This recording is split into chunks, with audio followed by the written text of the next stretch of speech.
Yo, what's going on, everybody? It is Sean, and welcome back to the channel. Hopefully you guys are having a great day, and for the first time in what feels like forever, I am bringing you guys some gameplay to the channel here today. Unfortunately, it is not next-gen gameplay because I do not own a Series X or PlayStation 5. It is current-gen Xbox One gameplay from this past Weekend League, one of the 25 games that I played for the 13th straight week in a row. I know, I am a madman. Speaking of Weekend League Chronicles, episode number 12 is going to be coming out tomorrow, so keep your eyes peeled for that. I'm sure I'll put something in the top right-hand corner of the screen that will link you to episode number 11 of Weekend League Chronicles. If you have not checked that out, go check it out. It's always a hoot to watch me down up some fools in Madden, and also get punished as well. It's a great time. So yeah, it feels like over the past 2 to 3 weeks, maybe now the past month, it feels like I've only been bringing you guys Weekend League Chronicles, a lineup update, and that pretty much feels like it's it. I did a pack opening a couple of weeks back. Obviously, I've had a couple of episodes of the podcast that I posted here, but those technically don't really count as videos. So yeah, I don't even know the last time I did a gameplay video. It just feels like forever ago. And today I'm going to bring you guys a full game breakdown from one of the games that I played this past weekend, and it was a pretty solid game against a really good player. So without further ado, let's not waste any of your guys' time. Let's get in to the gameplay here today. Woo! Alrighty, so here we go. There's a look at my opponent's top 3 players of his team. He has Sam Mills, Night Train Lane, and Josh Allen leading the helm. And there's a look at our top 3. We are going to be starting first on defense. We are in the Raiders uniform. My opponent in the 49ers. And as you can see, he is running the ever so popular Gun Bunch offense, which has been one of the most popular offenses in all Madden 21, and also for the past several years as well. As you guys can see in the bottom right-hand corner of your screen, at this point in Weekend League, we are currently 12-1. Maybe one of the best starts to any Weekend League I have ever played. And a lot of it was attributed to this defense that we are running. The nickel 3-3-5 odd. As you can see there, not even 15 seconds into the game, Pat Watkins, the 6'5 demon, the newest acquisition, the newest user player for me on defense, gets an interception. We are sitting in a very good situation here. 2nd and 6 with a little table route underneath to Reggie Bush. But yeah, the nickel 3-3-5 defense is insane.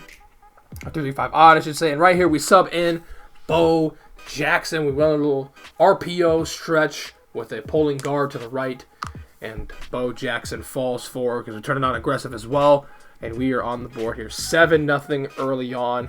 And it's always a huge sigh of relief to get a stop on defense right off the bat and then go ahead and score 7. It takes a lot of weight off of your shoulders, and now it puts the pressure on my opponent here to respond, hopefully in a good manner. And right here he finds a little corner route to, I believe that's Chad Johnson. Right here he gets screamed at again. And the reason why he was getting screamed at so much early on here is because he was sending out 5. People are so used to sending 5 out in this game. Right here, he throws another, what should have been interception, but luckily for him, DK Metcalf actually plays defense for him. He breaks it up. Deion Sanders was going to get the interception, but luckily for my opponent, DK Metcalf took it out of his hands, essentially. 4th down and 5. I believe we were trying to set up for a user rush here, but as you can see, we peeled back into coverage. Montez Sweat comes around the edge, absolutely screams at my opponent, and we get another stop. So 2 stops right off the bat for our defense. He actually is going to go ahead. He started to run a little bit of the 3-3-5 odd as well, as we almost get sacked there. Luckily, we had to throw out a sack right there. 2nd and 10. Reggie Bush drops the pass. 3rd and 10 here. Just a terrible read. I tried to force the issue there to Chad Johnson. Should have taken the underneath to Reggie Bush, and right there, the beautiful stop and go by my opponent. And just like that, what feels like we are dominating this game, which we have, and now we are all tied up at 7-7. apiece. So we're going to have to go ahead. We're going to have to respond to a little bit of adversity that we have put ourselves in, which I love to do to myself on a lot of the time. Right here, we hit a little out route to that man Tyreek Hill right underneath here on 2nd and 6 to Reggie Bush. That was a dangerous little pass. He was using it pretty well. Right here, we caught him on the D line. We try to go deep to Chad Johnson, and we don't get a very good animation there. He unfortunately does not get both feet in bounds, bringing up a 4th and 3. A huge play from my opponent here on defense. And luckily, we have Tyreek Hill wide open underneath on a little bit of a drag route. Take what would he give right here.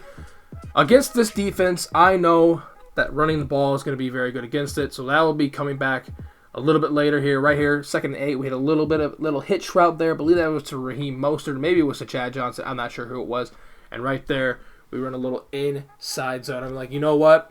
This defense is not very good against inside zone. As you can see, we bust another big one. That's about a 14-yard pickup there on 1st and 10. We run another inside zone.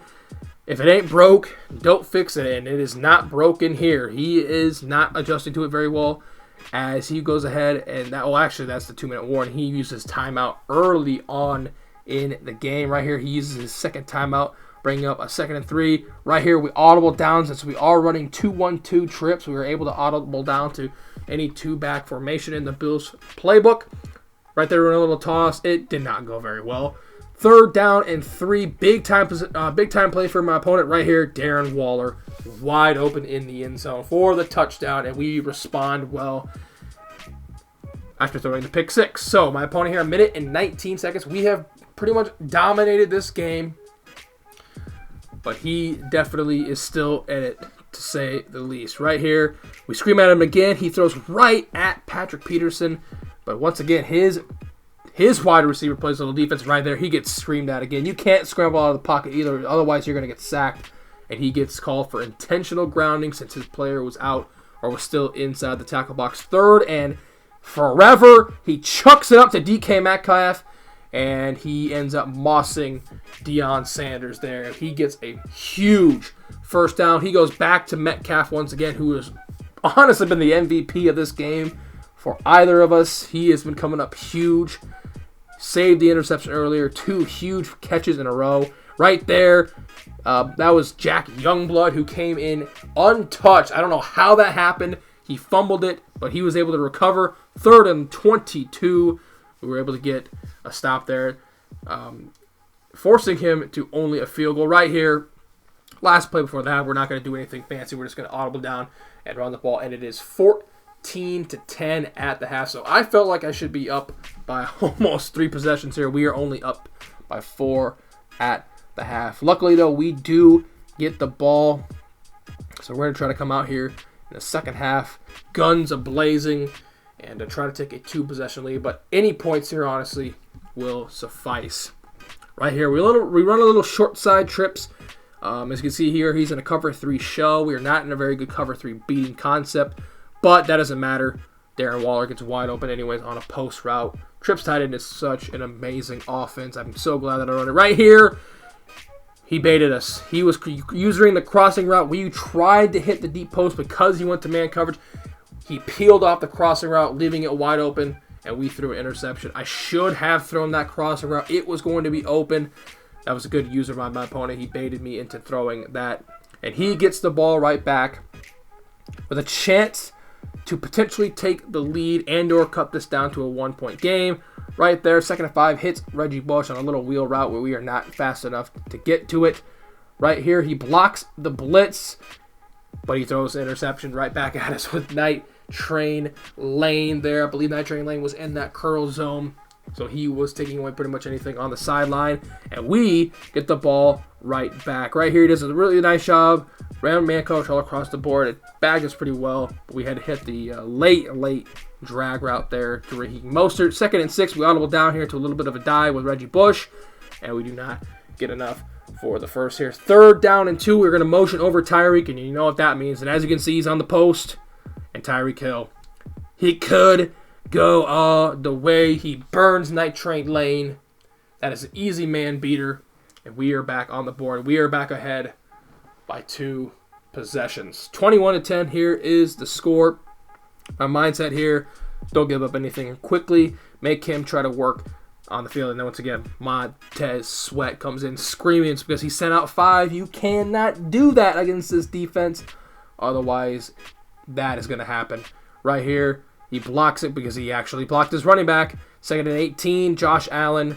We were not able to get him with our user, Pat Watkins. And he knows huddles here again. 3rd down and 5. This is also another way. What he just did, this is another way to block it. You have to have your bunch over to the left. And right there, oh, we almost got the pick. I didn't think he was going to throw right at us. Once again, it's DK Metcalf coming up huge. And he no huddles once again. I don't really get the strategy here of no huddling over and over. He gets us on his D-line. We're trying to click back on here to Pat Watkins. Trying to find something here. This is a busted play. And right there, he hits his tight end, Vernon Davis. Very, very late. And that ends up taking us all the way here to the beginning of the 4th quarter. Right here, 1st and 10. We're playing good defense, and he finds, I believe that was Terry McLaurin there on the sideline. So my opponent doing a great job of finding the open man late in the progression. But right there, Jack Youngblood comes in screaming. I believe he tried to run a little screen to catch it off guard. He no huddles again. 3rd down and 11. He hits the seam, and Deion Sanders breaks that one up. 4th and 11. He's going to need this to stay in the game, and he hits us in the seam once again. That's Andre Johnson who comes up clutch for my opponent, and he stays alive. Once again, he hits Vernon Davis here for the 2nd time on a little flat pass. Right here, we run a little man coverage down in the death zone, as you can say. He finds his running back wide open there underneath. 2nd and goal. We stop him there. He tries to run a little power row. 3rd and goal. As you can see, the clock winding down as well here. Less than 2.5 to play. We get another stop. Luckily, Reggie Bush did not fall forward. He no huddles once again. 4th down and goal. Can we get the stop? And we do. That was huge. After all of that, my opponent comes away with nothing. Now, this game is far from over. It is definitely far from over because he still has all 3 of his timeouts. He has us pinned down at the 1-yard line. And I'm going to be very conservative here. I'm not going to take a safety, even though we technically could.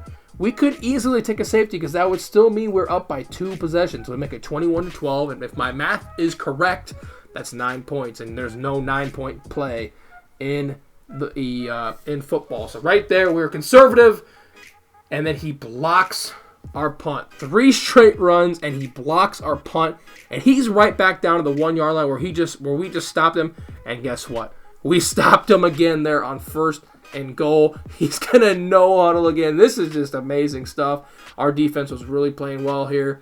We stop him once again. 3rd down and goal. Clock tick, tick, tick, tick, tick, tick. And we whiff with Sam Mills, and he finally scores a touchdown. He has to go for 2 here to make it a 3-point game. Otherwise, it's pretty much sayonara. Right here, he motions over his receiver, and he's going to have Reggie Bush wide open on the wheel route to make it a 3-point game. Right here, we're obviously anticipating onside kick, which he does come out in because he only has 1 timeout left. He's going to need a prayer. He's going to need a miracle. And luckily, Tyreek Hill on the hands team there for us comes up big. Right here, we're going to run the ball 3 times. He only has that 1 timeout, so we're going to be able to cut this down to about... Well, he actually uses his timeout right there. He's going to commit to the run. We trap him right there, a little 0-1 trap, and we get enough for the 1st down. And that is going to do it. That is how the game... It was kind of an ugly game going back and forth. Some bad turnovers by him. Kind of a bad turnover by us with that pick 6 that we threw him. But all in all, we come away with a dub. But we ended up going 13-1 as a result. Now you guys are going to have to tune in tomorrow to Weekend League Chronicles to see if we're able to continue the super hot streak that we were on. You will find that out tomorrow. Thank you guys for tuning in. Hopefully you guys are having a great rest of your evening. I'm CEO Shawn, and I am signing out. Peace.